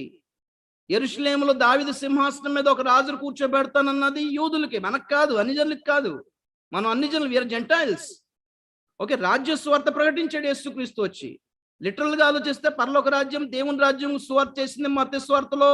అదంతా యూదులకి రాజ్యం ఇస్తానన్న దాని గురించే. వాళ్ళకి ఇస్తున్న రాజ్యం ఏంటి? 1000 ఏళ్ల పరిపాలన రాజ్యం గురించే. ఓకే, దావీదు సింహాసనం మీద యేసుక్రీస్తు కిరీటం ధరించి రాజుగా కూర్చుంటాడు. వాళ్ళు యేసుక్రీస్తుని రాజుగా చూడాలనుకున్నారు, ఆయన దాసుడిగా వచ్చేసరికి ఒప్పుకోలేదు. అర్థం కాలేదు, ఆయన ప్లాన్స్ అర్థం కాలేదు, రిజెక్ట్ చేశారు. తమ రాజుని వాళ్ళు తృణీకరించారు, త్రోసిపుచ్చారు. అప్పుడు సిలువేస్తారు కదా, ఆ సిలువ సువార్తను పెంతెకోస్తు దినం దగ్గర నుంచి మొదలు పెడితే ఈ రోజు వరకు కూడా ప్రపంచమంతా ప్రకటించబడుతుంది. ఆ సిలువ సువార్త ప్రకటించబడుతుంది. మనం వింటున్న సువార్త పేరు సిలువ సువార్త. మనం వింటున్న సువార్త పేరు రక్షణ సువార్త. ఓకే, మనం వింటున్న సువార్త పేరు సమాధాన సువార్త. దేవునితో సమాధాన పడాల్సిన సువార్త ఇది. ఓకే, పెంతెకోస్తు దినమున యూదులు విన్న సువార్త. పెంతెకోస్తు దినమున ఫస్ట్ 3000 మంది బాప్తిసం తీసుకుంది ఎవరు? యూదులే. వాళ్ళకి ఏ సువార్త ప్రకటించారు? రాజ్య సువార్త కాదు, రక్షణ సువార్తే. మళ్ళీ ఈరోజు సంఘములో యూదులతోనే ప్రారంభమైందా పెంతెకోస్తు దినమున? ఆ తర్వాత అన్య జనులమైన మన దగ్గరకు వచ్చింది. ఇప్పుడు మనం అందరము సంఘంలో చేర్చబడ్డాం. యూదులు కూడా ఇంక్లూడ్ సంఘమే. సంఘంలో కొందరు యూదులు ఉన్నారు, కొందరు అన్య జనులు కూడా ఉన్నారు. సో మాక్సిమం టార్గెట్ ప్రస్తుతానికి సంఘ కాలము అన్నాం. ప్రపంచవ్యాప్తంగా సువార్త అందుతుంది. అన్య జనులకి ఇవ్వబడిన టైం ఇది. ఓకే, యూదులకి ఇవ్వబడిన టైంకి దేవుడు పాజ్ బటన్ నొక్కాడు. శ్రమల కాలం మొదలైన తర్వాతనే యూదులకు చెప్పబడిన ఆ సువార్త మొదలవుద్ది. రాజ్య సువార్త మరలా శ్రమల కాలంలో రిపీట్ అవుతుంది అన్నమాట. రాజ్య సువార్త లోకమంతటా ప్రకటిస్తాడు. ఆ తర్వాత అంతం వస్తుంది. రాకడ అంతము రెండు ఒకటి కాదు. సంఘం ఎత్తబడుట అండ్ అంతము రెండు ఒకటి కాదు. అంతం చాలా టైం ఉంది ప్రియులారా. అంతానికి యేసు ప్రభు రాకడికి సంబంధం ఉందేమో గాని అంతానికి సంఘం ఎత్తబడడానికి సంబంధం లేదు. గుర్తుపెట్టుకోండి. We're not expecting the end, we're expecting the rapture. Rapture is different, the end of the world is different అన్నమాట. Praise the Lord. సో రాజ్య సువార్త లోకం అంతటా ప్రకటించబడితే గాని అంతం రాదనే మాటను పట్టుకొని భూలోకం అంతా సువార్త అందితే గాని యేసు ప్రభు రాడు. ఇంకా 300 కోట్ల మందికి ఇంకా సువార్త అందలేదు. అమెజాన్ అడవుల్లో ఇంకా చాలా తెగవారు అడవి జాతుల వాళ్ళు ఉన్నారు. ఇక్కడ సెంటినెలీస్ ఐలాండ్, అండమాన్ నికోబార్ దగ్గర వాళ్ళు ఉన్నారు. వాళ్ళ దగ్గరికి ఇంకా ఎవరు వెళ్ళలేదు. మన మనుషులు ఎవరు, ఆధునిక మనుషుడు ఎవరు వెళ్ళలేదు. వాళ్ళకి సువార్త ప్రకటిస్తే కానీ ప్రభు రాడు అనుకుంటే ఇంకో 2000 సంవత్సరాలు రాడలేండి. దేవుని స్తోత్రం కలిగాక. ఎందుకంటే వాళ్ళకి సువార్త ప్రకటించడానికి మొన్న నెలలోనే చంపేశారు అక్కడ ఆ సెంటినెలీస్ ఐలాండ్ లో. 2018లో ఒక అబ్బాయి వెళ్ళాడు అక్కడికి. స్పీడ్ ఎక్కువైపోయి ఓవర్ ఎక్కువైపోయి వెళ్ళిపోయాడు. స్పీడ్గా చంపేసి తినేసుకుంటారులేండి. హల్లెలూయా. అందుకే నేను అంటాను, దేవుని ఏర్పాట్లో అందరూ లేరు అనడానికి కారణం ఇదే. ఓకే, మన ఎవరో పాస్టర్ గారితో అదే మాట్లాడుతున్నాను. ఇండియాకి సువార్త తోమా గారి ద్వారా వచ్చింది. ఇండియా అంతా అప్పుడు క్రిస్టియన్ కంట్రీ అయిపోయిందా అంటే లేదు. మళ్ళీ తర్వాత 10th century, 12th century, 13th centuryలో ఎవరున్నారు ఇండియాలో? ఎవరు క్రైస్తవులు ఉన్నారు? ఎవరు సువార్త ప్రకటించారు ఇండియా అంతా? మరలా బ్రిటిష్ వాళ్ళు వచ్చిన తర్వాత కడవరి కాలపు సువార్త మరలా మొదలైంది. ఇవాంజలైజేషన్ అయింది. రివైవల్ రాలా, ఓన్లీ ఇవాంజలిజం. ఓకే, భారతదేశం అంతా సంఘాలు స్థాపించబడ్డాయి. మన పూర్వీకులు మన పితరులు చాలా మంది ప్రభువులు నమ్ముకున్నారు. వాళ్ళ వంశంలో మనం పుట్టుకొచ్చాం కాబట్టి మనం క్రైస్తవులుగా పిలువబడ్డాం. తర్వాత మనం సత్యాన్ని తెలుసుకొని మనం ప్రభువుని నమ్ముకున్నాం. నేను అనేది ఏంటంటే ఈ మిడీవియల్ ఏజ్ లో, అదే 10th, 11th, 12th, 13th, 14th centuries లో ఇండియాలో ఇప్పుడు ప్రకటించబడుతున్నంత సువార్త అయితే లేదు. కనీసం ఇప్పుడు ప్రకటించబడుతున్న దాంట్లో 10% కూడా గాస్పుల్ లేదు. గాస్పుల్ ప్రకటించాల్సినంత స్పిరిట్ కుమ్మరింపు అప్పుడు లేదు. కడవరి కాలపు ఆత్మ కుమ్మరింపు ఇంచుమించు ఇంగ్లాండ్ రివైవల్ కానీ, వేల్స్ రివైవల్ కానీ, స్కాట్లాండ్ రివైవల్ కానీ, జాన్ వెస్లీ, చార్లెస్ వెస్లీ, ఏమండి వీళ్ళందరూ గొప్ప గొప్ప దైవజనులు, చార్లెస్ ఫిన్నీ, వీళ్ళందరూ దైవజనుల ద్వారా ఇవాంజలైజేషన్ కోసమైన రివైవల్ స్టార్ట్ అయింది. అది రివైవలే కాదనుకుంటే ఎలాగవుద్ది? మన ఈ ఆధునిక యుగంలో గొప్పగా చెప్పుకోవాలి అంటే బిల్లీ గ్రహాం గారు ఈ మోడర్న్ జనరేషన్ కి గొప్ప దైవజనులు. సింపుల్ గాస్పుల్, 10 minutes గాస్పుల్లో కొన్ని 100,000 మంది చెయ్యి ఎత్తి ప్రభుని నమ్ముకునేవారు ఆల్టర్ కాలింగ్ లో. అండ్ యు నో సంథింగ్, ఒక్క కడుపు నొప్పి కూడా బాగు చేయకుండా అన్ని ఆత్మలు రక్షించుకున్నాడు ఆయన. మరి అది గాస్పెల్ అంటే, సువార్త యొక్క సాలిడ్ ఒరిజినల్ అంటే అది. వాక్చాతుర్యం లేకుండా, తలకేస్తే మెడకేసి, మెడకేస్తే కాలుకేసింది కాకుండా, గిమ్మిక్స్ ప్లే చేయకుండా, పబ్లిసిటీ చేయకుండా, కర్చీఫ్లు కొబ్బరి నూనెలు అమ్ముకోకుండా చేశాడు ఆయన సువార్త. బ్యాప్టిస్ట్ అయ్యండి, బిలిగ్రామ్ గారు is Baptist, not Pentecostal. Pure gospel. Anointing makes difference అండి. మనం ఎంత ప్రసంగం చేసామది గొప్ప విషయం కాదు, ఆ వర్తమానం వెనకాల ఎంత అనాయింటింగ్ దేవుడు ఇచ్చాడు అనేదే దాని మీద ఆధారపడి ఉంది. దేవునికి స్తోత్రం కలిగి. ఆ తర్వాత మనం చూసాం, మన ఇండియాలో దినకరన్ గారి దగ్గర మొదలు పెడితే టిఎల్ ఆస్బర్న్ గారు కానీ, మేరు మారిస్ సెరులో గారు కానీ, బెనిహిన్ గారు కానీ, నా ఎండ్ టైమ్ మిరాకిల్స్, మన కళ్ళకి అబ్బురపరిచే మిరాకిల్స్ చూసాం 20 years బ్యాక్. ఆ తర్వాత దేవుని మహాత్మ్యం బట్టి మన వాళ్ళలో, మన ఇండియన్స్ లో, మన తెలుగు వాళ్ళలో కూడా గొప్ప అద్భుత కార్యాలు చేసే సేవకులను దేవుడు లేపుకున్నాడు. ఇంచుమించు మీరు అనుకుంటున్న ఉద్యమం అయితే వచ్చేసినట్టే. దేన్ని ఉద్యమం వస్తుంది అని కనిపెడుతున్నారు, ఆల్రెడీ రన్నింగ్. ఒకప్పుడు ఉసూరుము అనుకొని చిరిగిపోయిన, ఎలిసిపోయిన కలర్ ప్యాంట్ వేసుకొని తిరిగే సేవకులు ఇప్పుడు కార్లలో తిరుగుతున్నారు. దేవుడు బ్లెస్ చేయలేదా? చిన్న పురిపాక వేసుకోవడానికి తిప్పలు పడిన సేవకులు ఇప్పుడు ఏసీలపై ఫిట్ చేసుకున్నారు చర్చిల్లో. దేవుడు బ్లెస్ చేయలేదా? డొక్కు సైకిల్ వేసుకొని తిరిగిన వాళ్ళు ఇప్పుడు మంచి లగ్జరీ కార్స్ మెయింటైన్ చేస్తున్నారు. బ్లెస్ చేయలేదా దేవుడు? ఒకప్పుడు ఇండియాకి డబ్బులు అంటే ఫారెన్ నుండి వచ్చేవి. ఇప్పుడు ఇండియాలో ఉన్న క్రైస్తవులే గొప్పగా దేవునికి కానుకలు సమర్పించుకోగలుగుతున్నారు. ఏ ఫాండర్ దగ్గర చేతులు కట్టుకుని అయ్యగారు అని నిలబడాల్సిన అవసరం లేకుండానే ఘనమైన స్థానాన్ని దేవుడు సేవకులకు మన ఇండియాలోనూ ఇచ్చాడా లేదా? ఇవ్వగలిగే స్థాయి దేవుడు ఇచ్చాడు మన ఇండియన్ క్రిస్టియన్స్ కి. Is this not revival? Miracles జరుగుతున్నాయి, ఇది రివైవల్ కాదా? చాలా మంది మార్మోస్ పొందారు, చాలా మంది ప్రభుని నమ్ముకున్నారు. అంటే 10 years బ్యాక్ సంగతి చెప్తున్నాను. ఇప్పట్లో క్రైస్తవులుగా మారడం కంటే ఘోరం ఇంకొకటి లేదనుకుంటున్నారు బైబిల్ ప్రపంచంలో, ఇండియాలో అంత దరిద్రం అయిపోయింది. క్రిస్టియన్స్ అన్నా, సువార్త అన్నా, ఈ సేవకులన్నా ఎంత అసహించుకుంటున్నారంటే అన్యులు.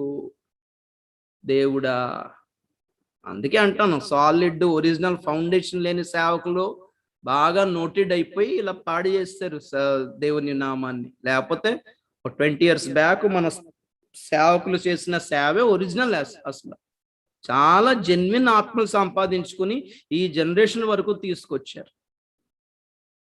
ఈ కాలంలో కొత్తగా ఎవరైనా ప్రభుని నమ్ముకుంటే వాళ్ళు లాస్టింగ్ చేస్తారని గ్యారంటీ లేదు.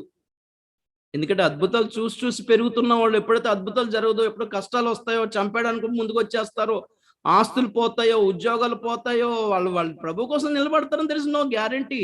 అలా నిలబడగలిగితే రివైవల్ అదేనండి. తెగిపోయినా పర్వాలేదని ప్రభు కోసం నిలబడగలిగే బ్యాచ్ అని ఇదంతా. ఈ కాబోదు జనరేషన్ ఇదంతా మహిమ లేని, ప్రభావం లేని, శక్తి లేని, దమ్ము లేని, ధైర్యం లేని, నీతి లేని, పరిశుద్ధత లేని, విశ్వాసం లేని తరం ఇదంతాను.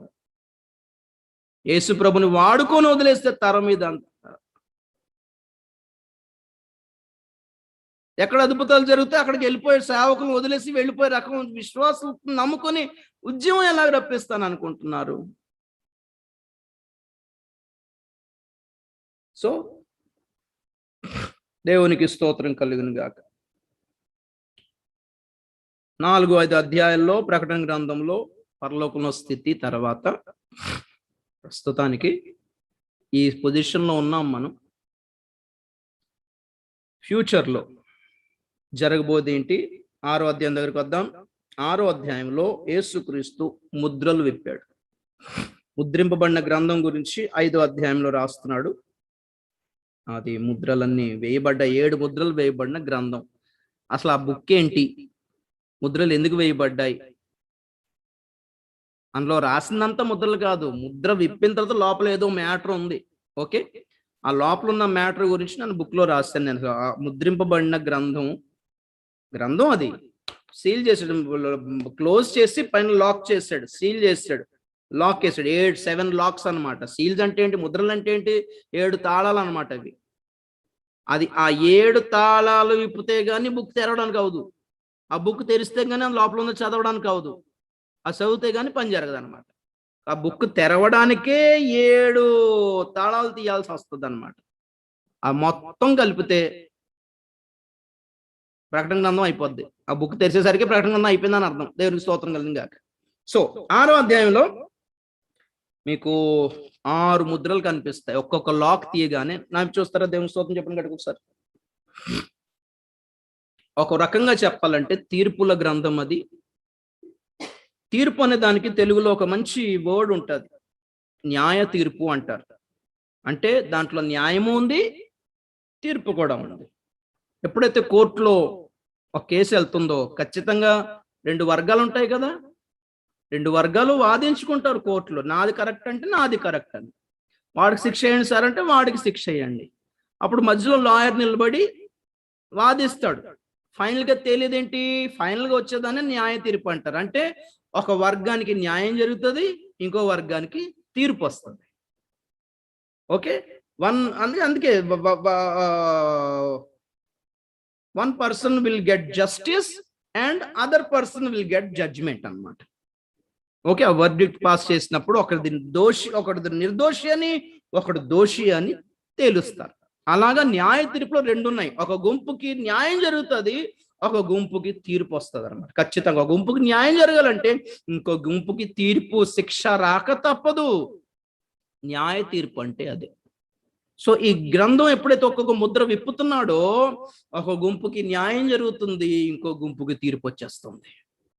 And it's inevitable. అది ఇంక ఎవడ ఆపలేడు అనమాట. ఒకరికి న్యాయం జరుగుతూ ఉంటుంది, ఒకరికి తీర్పు సంభవిస్తుంటది. మనం తీర్పు కూడా ధ్యానం చేస్తున్నాం కాబట్టి ఒక్కొక్క ముద్రలకి ఒక్కొక్క తీర్పు వచ్చేస్తుంది భూమి మీద, ప్రపంచం మీదకి. అలా 6 ముద్రలు విప్పబడ్డాయి 6వ అధ్యాయంతో. 7వ అధ్యాయం దగ్గరకు వచ్చేటప్పటికి ఇక్కడ ఏం కనిపిస్తుంది?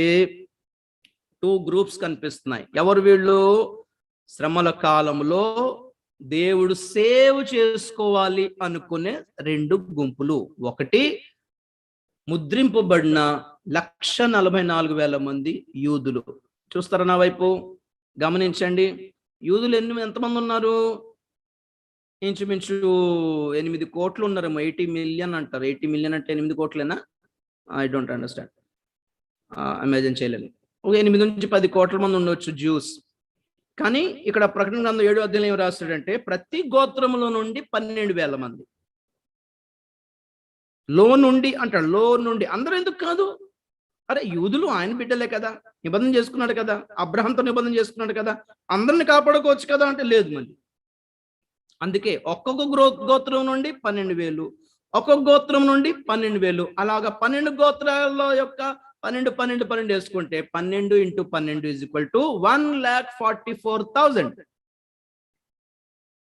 ఇక్కడేమో 10 కోట్లు ఉన్నారు, కానీ దేవుడు ముద్రించుకుంది ఎంతమందిని అని అంటే 1,44,000. వాళ్ళను సేవ్ చేసుకుంటారు. వాళ్ళు అబద్ధ క్రీస్తు చేతికి చిక్కకుండా వాళ్ళని ఇక్కడ సేవ్ చేసుకుంటే కాసేపు ఈ దేశంలో కాపాడుకొని, కాసేపు ఆ దేశంలో కాపాడుకొని, కాసేపు ఈ అడవిలో కాపాడుకొని, కాసేపు అక్కడ కాపాడుకొని దేవుడు సేవ్ చేసుకుంటాడు అర్మగెద్దోను యుద్ధం వరకు, శ్రమల కాలం ముగిసే వరకు. వాళ్ళని దేవుడు ముందే ముద్రేసేసుకున్నాడు. కాబట్టి ఏర్పాటు గురించి మీకు అర్థమైతే ఇది అర్థమవుతుంది. అందరూ ఎందుకు కాదు, వాళ్ళలో నుండి 12,000 మాత్రమే ఎందుకు అన్నది పాయింట్. అయితే ప్రకటన గ్రంథంలో ఇంచుమించు ప్రతి సంఖ్య, అంకె నంబర్ ఇస్ సింబాలిక్. 7 సంఘాలు అన్నప్పుడు 7 భూమి మీద 7 సంఘాలే ఉన్నాయా అంటే లేదు, చాలా ఉన్నాయి. కాకపోతే 7 భాగాలు చేశాడు అంటాను నేను. 7 అనేది సంపూర్ణ సంఖ్య కాబట్టి అందరినీ అదేంటది కంబైన్ చేసుకుని చెప్తున్నాడు అనే మాట కూడా మనకు వస్తుంది అనమాట. ఓకే, జనరల్ గా మనం మాట్లాడి నంబర్ ఎప్పుడు అంటాం కదా, 1,00,000 సార్లు చెప్పాను అడిగాడు, నిజంగా 1,00,000 సార్లు లెక్క పెట్టారేంటి? ఒక 4-5 సార్లు చెప్తే మనం ఏమంటాం, 1,00,000 సార్లు చెప్పాను అడిగి అంటాం.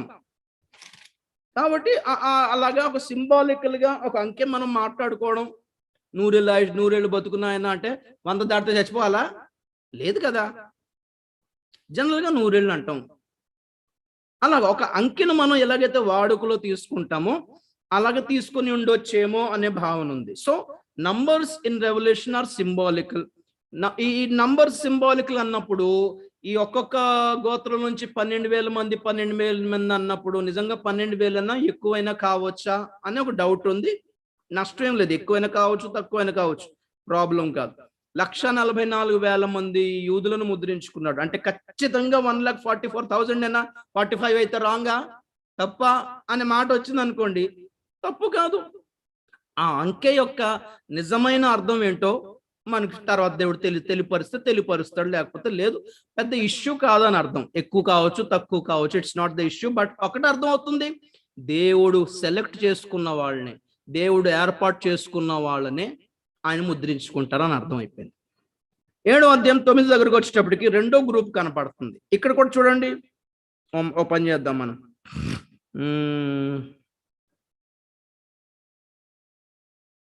7వ అధ్యాయం 4వ వచనం చదువుతాను ఫస్ట్, తర్వాత 9వ వచనం చదువుతాను. ఓకే. మరియు ముద్రింపబడిన వారి లెక్క చెప్పగా వింటిని, ఇశ్రాయేలీయుల గోత్రములన్నిటిలో ముద్రింపబడిన వారు 1,44,000 మంది. యూదా గోత్రంలో ముద్రించబడిన వారు 12,000 మంది, ఎట్సెట్రా ఎట్సెట్రా ఎట్సెట్రా వచ్చిన తర్వాత 9వ వచనం. అటు తర్వాత నేను చూడగా, ఇదిగో ప్రతి జనములో నుండి, ప్రతి వంశములో నుండి, ప్రజలలో నుండి, ఆయా భాషలు మాట్లాడు వారిలో నుండి వచ్చి ఎవడును లెక్కింపజాలని గొప్ప సమూహము కనబడెను. ఇక్కడ కూడా చూడండి ఒకసారి, ప్రతి జనము లో నుండి, ప్రతి వంశము లో నుండి. అరే, ప్రతి జనాన్ని రక్షించుకోవచ్చు కదా, ప్రతి వంశం రక్షించుకోవచ్చు కదా. నో, ఇక్కడ అంటున్నాడు ప్రతి జనములో నుండి, ప్రతి వంశములో నుండి ఎవడు లెక్కింపజాలని గొప్ప జన సమూహం. సెలెక్టివ్ అండి. God's plan is selective, it can not be universal. మనం అలాగ అనుకుంటాం, దేవుడు అందరిని ప్రేమించాడు, దేవుడు అందరిని అనుకుంటాం, గాడ్ ఈజ్ గుడ్ అనుకుంటున్నాం కాబట్టి. అరే ఆలోచించండి, దేవుని ప్లాన్ ఆలోచించండి. అలా సెలెక్టివ్ గా చేసుకోకపోతే సైతాను కూడా వచ్చి లైన్ లో నిలబడతాడు. ఇక్కడ నన్ను కూడా కాపాడు నాయన అంటాడు వచ్చి. దయ్యాలు కూడా వచ్చి మేము కూడా రెడీ హాజర్ హై అంటాడు. నువ్వు ప్రేమమయుడు కదా, మమ్మల్ని ప్రేమించి ఏంటి అంటే దేవుడు ఏం చేయాలి చెప్పండి, మీరు చెప్పండి. పోనీ కయీన్ని కాపాడుకోలేకనేనా, లేకపోతే నోవహు కాలంలో ఆయన చంపేసిన జనం అందరినీ కాపాడుకోలేకనా, కనానీయులు 7 జాతుల వారిని కాపాడుకోలేకనా, ఐగుప్తు దేశంలో 10 తెగులు రప్పించగా ఇశ్రాయేలులు బయలుదేరినప్పుడు అక్కడ రాయబడింది, ఐగుప్తీయులందరూ తమ మృతులను శవములను పాతి పెట్టుచుండగా ఇశ్రాయేలులు జయోత్సాహముతో బయలుదేరి. వాళ్ళు చచ్చిపోతుంటే నీకు అంత జయం ఏంటి అని అంటే అవుతుందా అక్కడ? మరి ఆయన కూడా కాపాడుకోవాలి. ఇప్పుడు మోషే కాపాడుకున్నాడంటే ఐగుప్తు దేశం కోసం ప్రార్థన చేశాడా మోషే? పోని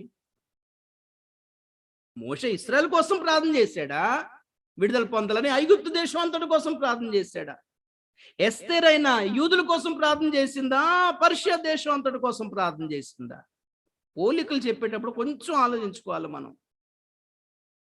దీని మెయిన్ పర్పస్ ఏంటంటే నేను చెప్పడానికి కారణం, గాడ్స్ ప్లాన్ ఇస్ ఎక్స్క్లూజివ్, ప్రత్యేకమైనదే, యూనివర్సల్ కాదు, సెలెక్టివ్. ఏర్పాటు అనే వర్డ్ చింపాకులు పడాలి మీరు బైబిల్లో నుండి. ఏర్పాటును అనుసరించే దేవుడు ప్లాన్ చేసుకున్నాడు. దేవుడు ఒక స్ట్రక్చర్ వేసుకున్నాడండి, దేవుడు ఒక డిజైన్ వేసుకున్నాడు. ఎన్ని పనులు చేసినా ఆ డిజైన్ లో ఇంక్లూడ్ అవ్వాలి. అది డిజైన్ బయట ఉన్నది తెచ్చుకోడు, వెలుపట ఉన్న వాళ్ళని లోపలికి రానివాడు. ప్లాన్ చేసుకున్నాడు. అందులో మీరు నేను ధన్యులు లోపల ఉన్నాం గనక. అలాగే లోపల ఉన్న వాళ్ళందరూ ఒరిజినల్ కాదు, ఒక రోజున వెళ్ళిపోతారు వీళ్ళు బయటికి. గుర్తుపెట్టుకోండి, ఎప్పటికైనా సరే. ఈరోజు క్రైస్తులుగా చలామణి అవుతున్న వాళ్ళందరూ కూడా భలే ప్రభుని నమ్ముకున్నారు అనుకోవద్దు, ఒక టైం వస్తుంది వదిలేసి వెళ్ళిపోతారు వీళ్ళు ప్రభుని.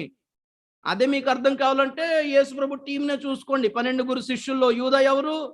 ఏర్పాట్లు ఉన్నవాడా? యేసు ప్రభు టీంలో ఉన్న ఒక టైం రాగానే వెళ్ళిపోయాడు. అలాగా చాలా మంది వదిలేసి వెళ్ళిపోతారు ప్రభుని. చాలా మంది సేవ మానేస్తారు, పరిచయం మానేస్తారు, ప్రభుని వదిలేస్తారు, సంఘం నుంచి వెళ్ళిపోతారు. అప్పుడు మీకు అర్థం అవుతుంది, అరే వీళ్ళు మన టీం కాదు యాక్చువల్లీ. ఆ మాట చదవండి, 1 యోహాను లేకపోతే హీరోలు, హీరోయిన్లు, రాజకీయ నాయకులు ప్రభు గురించి మంచి మాటలు చెప్పేసరికి పెద్ద మురిసిపోతున్నారు. రక్షణ పొందండి ఫస్ట్ ఒరిజినల్గా. 1 యోహాను 2:18-19 చదువుతున్నాను చూడండి. 1 John 2:18-19. చిన్నపిల్లలారా, ఇది కడవరి గడియ. క్రీస్తు విరోధి వచ్చునని వింటిరి కదా. ఇప్పుడును అనేకులైన క్రీస్తు విరోధులు బయలుదేరి ఉన్నారు. ఇది కడవరి గడియ అని దీని చేత తెలుసుకొనుచున్నాము. వారు మనలో నుండి బయలు వెళ్ళిరి. హలో, మనతో ఉండేవాళ్ళంట ఒకప్పుడు, మనలోంచి బయటికి వెళ్ళిపోయారు. మనలో నుండి బయలు వెళ్ళిరి గాని వారు మన సంబంధులు కారు. వారు మన సంబంధులైతే మనతో కూడా నిలిచి ఉందురు. అయితే వారందరూ మన సంబంధులు కారని ప్రత్యక్షపరచబడినట్లు వారు బయలు వెళ్ళిరి.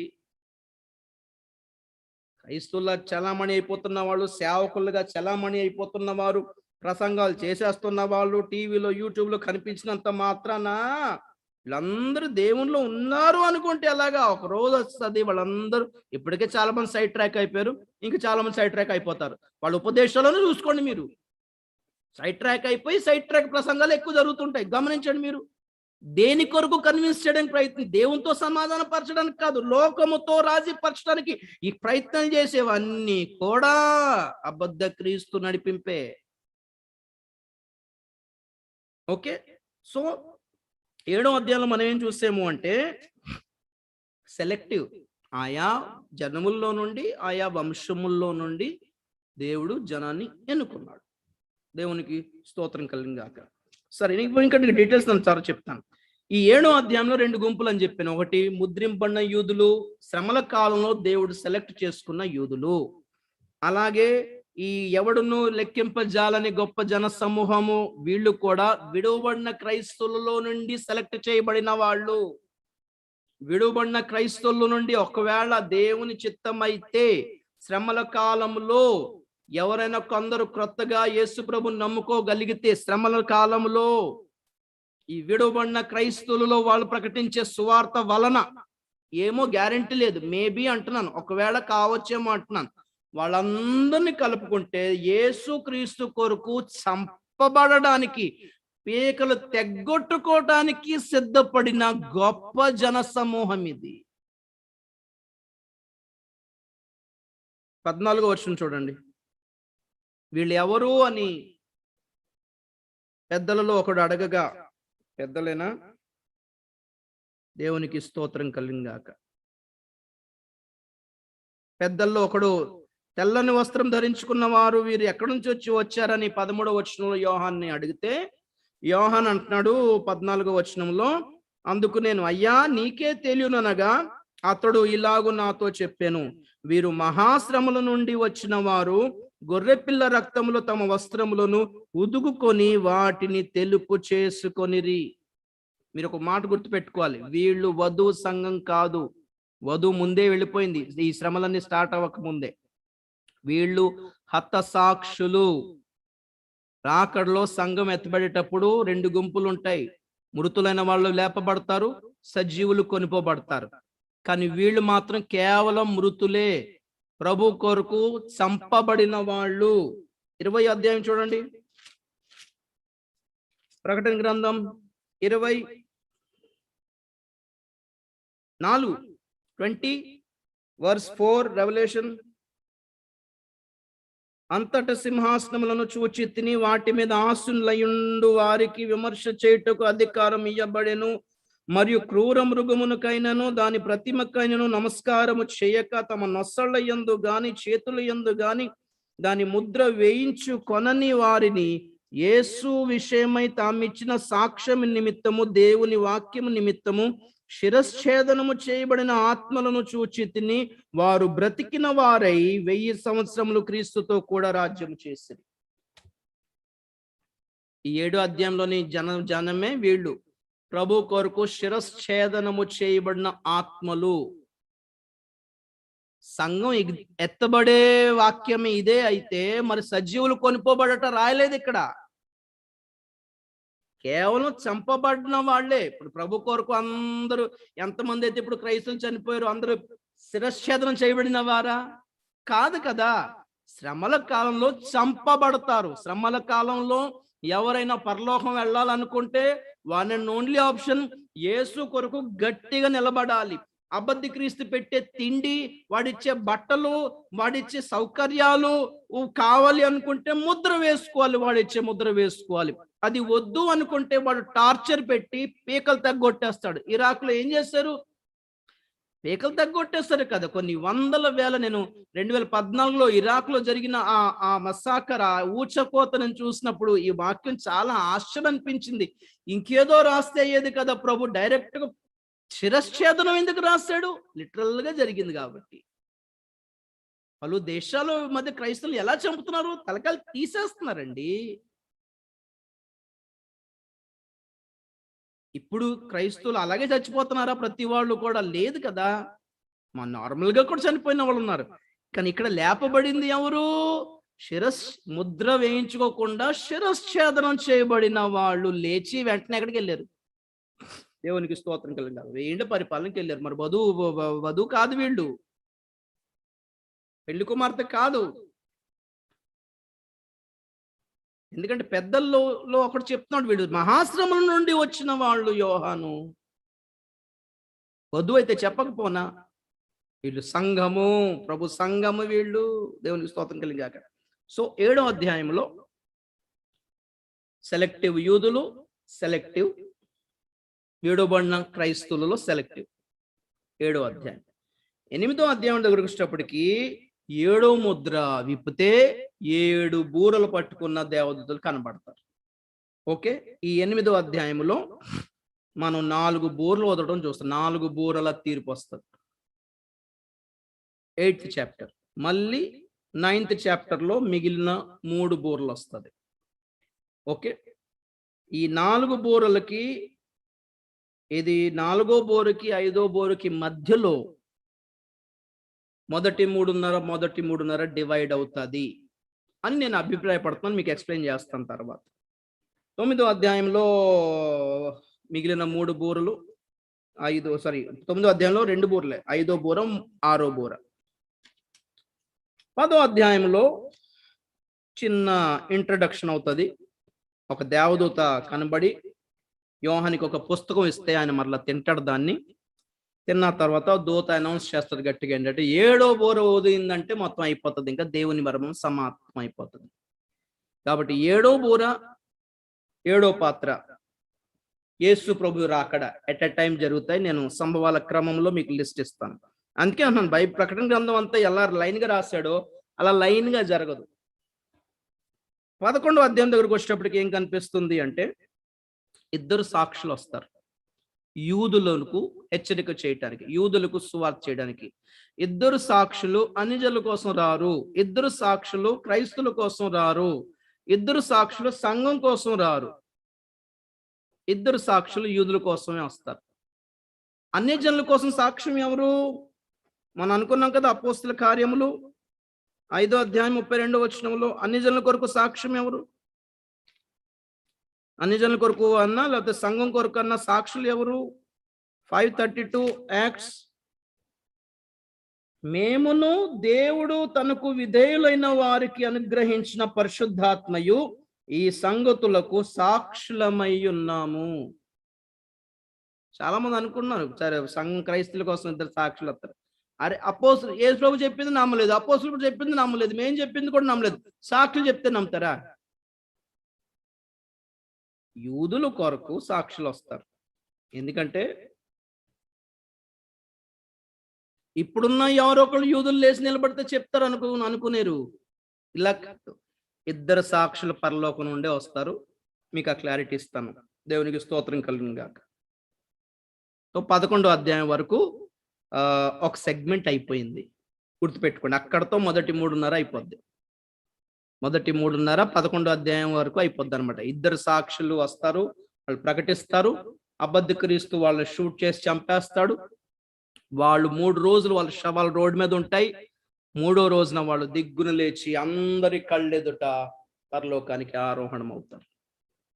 ఇది ప్రకటన గ్రంథం 11వ అధ్యాయంలోని దృశ్యం. ఇది తర్వాత ఇప్పుడు మీరు గమనించండి, 12వ అధ్యాయం నుండి 22వ అధ్యాయం వరకు ఇవన్నీ నేను రేపు చెప్తాను మరలా మీకు. ప్రకటన గ్రంథం మొత్తం 22 అధ్యాయాలు. 22 అధ్యాయాల్లో 11 అధ్యాయాలు ఒక వంతు, మిగిలిన 11 అధ్యాయాలు ఇంకో వంతు అనమాట. 11వ అధ్యాయం 12వ అధ్యాయం లైన్ కాదు, క్రమం కాదు. ఓకేనా?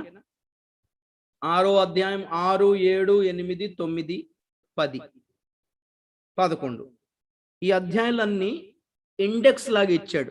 ఏం జరుగుతుంది, ఏం జరుగుతుంది, ఏం జరుగుతుంది, ఏం జరుగుతుంది, ఏం జరుగుతుంది. 12వ అధ్యాయం నుంచి ఎలా రాసుకుంటూ వచ్చాడంటే వివరణ రాసుకుంటూ వచ్చాడు, డీటెయిల్స్ రాశాడు. ఏది ఎలా జరిగింది, ఏది ఎలా జరుగుతుంది, ఏది ఎలా జరుగుతుంది. కాబట్టి 11th chapter 12th chapter is not continuation, అది కొనసాగింపు కాదు, గుర్తుపెట్టుకోండి. ఓకే, మరలా ఫైనల్లీ ఒక మాట చెప్తున్నాను. నేను చేసిన స్టడీలో నాకు వచ్చిన క్లారిటీ ఇది. ఓకే, మీరు ఇబ్బంది పడకండి, ఏమైనా డౌట్ ఉంటే మీరు అడగొచ్చు. దేవునికి స్తోత్రం కలుగుగాక. ఒకవేళ నేను ఏమైనా రెక్టిఫై చేసుకోవాల్సి వస్తే నేను చేసుకుంటాను, పెద్ద విషయం ఏం కాదు. ఎందుకంటే మరలా చెప్తాను కదా, ఎవరు ప్రకటించినా ప్రకటన గ్రంథం it's only their study, their opinion, their point of view, వారి కోణం, వారి అధ్యయనం, వారి నడిపింపు. That's it. దేన్ని కూడా కాదనలేవు, దేన్ని కూడా తీసి పడేయలేవు. ఓకే, దేవునికి స్తోత్రం కలుగుగాక. ఏమైనా డౌట్స్ ఉంటే నాకు పెట్టండి. రేపు 12 నుంచి 22 వరకు నేను చెప్పిన తర్వాత సంభవాల క్రమం చెప్తాను, ఏది ఎలా జరుగుతుంది, ఎందుకు జరుగుతుంది, కన్ఫ్యూజ్ అయిపోకుండా. ఓకే, క్లియర్ కదా? ఫైన్, కళ్ళు మూసుకుందాం, ప్రార్థన చేద్దాం. ప్రైజ్ ద లార్డ్, హల్లెలూయా, స్తోత్రం. పరిశుద్ధుడా, మహోన్నతుడా, నీకు వందనాలు చెల్లిస్తున్నాము నాయన. ఈ చక్కటి సమయాన్ని బట్టి వందనాలు. ప్రకటన గ్రంథాన్ని ధ్యానం చేయటానికి మాకు మీరు ఇచ్చిన కృపను బట్టి వందనాలు చెల్లిస్తున్నాం తండ్రి. ఇంకను స్పష్టంగా మేము అర్థం చేసుకోవడానికి సహాయం చేయండి. నేను కూడా క్లారిటీగా చెప్పగలుగుటకు నాకు కృపనిమ్మని వేడుకుంటున్నాం ప్రభువా. నీ ఏర్పాటును అనుసరించి, నీ నడిపింపును అనుసరించి ప్రభు సమస్తమును జరుగుటకు సహాయం చేయండి. అర్థం కాని బిడ్డలను దర్శించండి, అర్థం చేసుకోగలగడానికి కృపనివ్వండి. బిడ్డలందరినీ దీవించండి, మమ్మల్ని అందరినీ మీరు అక్కడి కొరకు సిద్ధపరచండి. యేసు పరిశుద్ధ నామములు అడిగి వేడుకుంటున్నాము తండ్రి, ఆమేన్. మన తండ్రి దేవుని యొక్క ప్రేమ, కుమారుడు యేసుక్రీస్తు కృప, పరిశుద్ధాత్మిక అన్యోన్య సహవాసము, సమాధానము, ఆదరణ ప్రభు యొక్క మహిమగల రాకడ పర్యంతం మనకందరకు సదాకాలము తోడై ఉండును గాక. ఆమేన్. యేసు రక్తమే జయం, సిలువ రక్తమే జయం. ప్రభు యేసు నామమునకు సంపూర్ణ విజయం కలుగును గాక. ఆమేన్. రేపు సాయంత్రం మరలా 4:30కి బైబిల్ స్టడీ స్టార్ట్ అవుతుంది. సిద్ధపడి ఈ ప్రకటన గ్రంథం మీరు మొత్తం చదివాలని కోరుకుంటున్నాను నేను. ఒకేసారి